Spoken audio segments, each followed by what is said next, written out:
या जिल्ह्यातील अतिक्रमणधारक शेतकरी असेल आणि अतिक्रमणधारक घरकुलधारक असेल यांना न्याय मिळण्यासाठी आज या मोर्चाचं आयोजन केलं।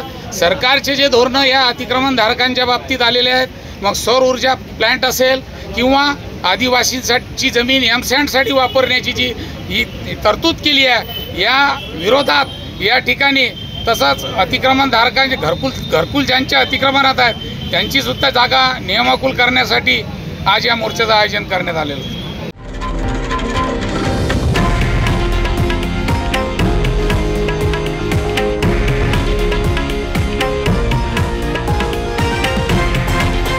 हे आहे देशातील नंबर 1 न्यूज नेटवर्क आणि आपण पाहत आहात TV9 मराठी, एकमेव।